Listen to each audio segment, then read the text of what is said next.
Hello friends, મારી YouTube channel moms kitchen વેરાયટીમાં આપનું સ્વાગત છે. આજે હું આપની સાથે ગુજરાતની વિસરાતી અને રાંધણછટ સ્પેશિયલ રેસીપી ઘેંસ શેર કરીશ. એના માટે અહીંયા મેં અડધો કપ ચોખાની કણકી લીધી છે. મેં અહીંયા કૃષ્ણ કમોદની કણકી લીધી છે. તમે કોઈ પણ ચોખાની કણકી લઈ શકો છો. આ ઘેંસ પચવામાં હલકી, બનાવવી સરળ અને ખૂબ ઓછી સામગ્રીમાંથી બની જાય છે. રેસીપી શરૂ કરતાની સાથે જ આપને જણાવું કે આવી યુઝફુલ રેસીપી જોવા માટે મારી ચેનલને સબસ્ક્રાઈબ કરી અને પાસે આપેલ બેલ બટન પ્રેસ કરશો, જેથી નવા વિડીયોની અપડેટ આપને મળતી રહે. મેં અહીં ચોખાની કણકી 2 વખત ધોઈ લીધી છે અને હવે હું એમાં પાણી નાખીશ 2 થી 2.5 ગ્લાસ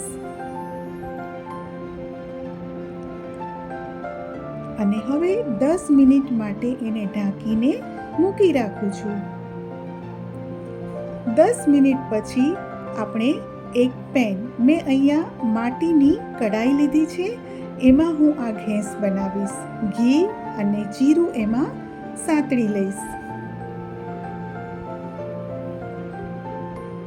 હવે એમાં આદુ, મરચાં ઝીણા કટ કર્યા છે મેં એ એડ કર્યા છે અને સારી રીતે સાંતળી લીધા છે. મીઠી લીમડી નાખી છે.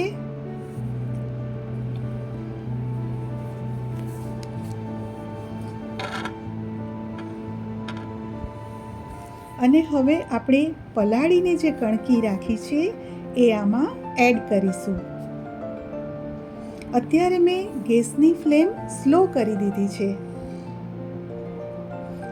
આ જે ઘેંસ છે એ ખૂબ જ હેલ્ધી છે અને વિટામિન B12ની ઉણપ પણ દૂર કરે છે.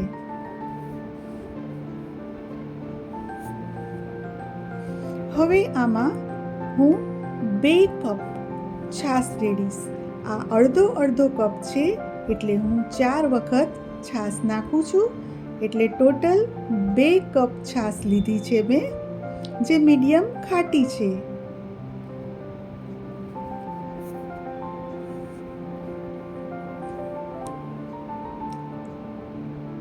આ ઘેંસ છે એ પચવામાં ખૂબ જ હલકી છે. એટલે નોર્મલી આપણે જે ખાઈએ છીએ અને ખાસ કરીને આપણે બીમાર હોઈએ ત્યારે પણ ઘેંસ ખાવી જોઈએ. મીઠું નાખી દીધું છે સ્વાદ મુજબ. બીમાર હોઈએ ત્યારે એટલા માટે કે આ પાચનમાં ખૂબ જ સરળ છે અને સાથે સ્વાદિષ્ટ પણ લાગે છે. હવે ગેસ સ્લો જ છે અને મેં ઢાંકી દીધું છે. ચાલો 5 થી 6 મિનિટ પછી મેં ખોલીને જોયું તો બરાબર ઉકળે છે અને હજી આપણી કણકી કૂક નથી થઈ. એને ફરીથી આપણે ઢાંકી દઈશું. 4 મિનિટ પછી હું ફરીથી ચેક કરું છું તો જુઓ, હવે આપણી કણકી કૂક થવા જ આવી છે. છાશનો ભાગ પણ બળી ગયો છે. ગેસ બિલકુલ સ્લો જ રાખજો. માટીનું વાસણ છે એટલે બળશે નહીં, પણ આજુબાજુ ચોંટશે તો ખરું જ. ચાલો, ફાઇનલી આપણી આ ઘેંસ છે એ તૈયાર છે, પણ એને સીજવા દેવી પડે. તો 10 મિનિટ માટે હું એને ઢાંકીને સીજવા દઉં છું. ચાલો હવે સર્વ કરીએ.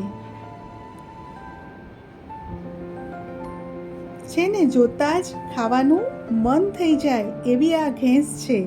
આ ઘેંસ તમે અથાણા સાથે, ડુંગળી સાથે, લીલી ચટણી સાથે ખાઈ શકો છો.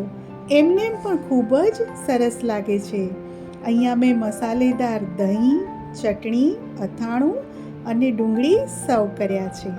ફ્રેન્ડ્સ, આપને મારી રેસીપી કેવી લાગી મને કોમેન્ટ કરીને જરૂર જણાવશો. Thanks for watching.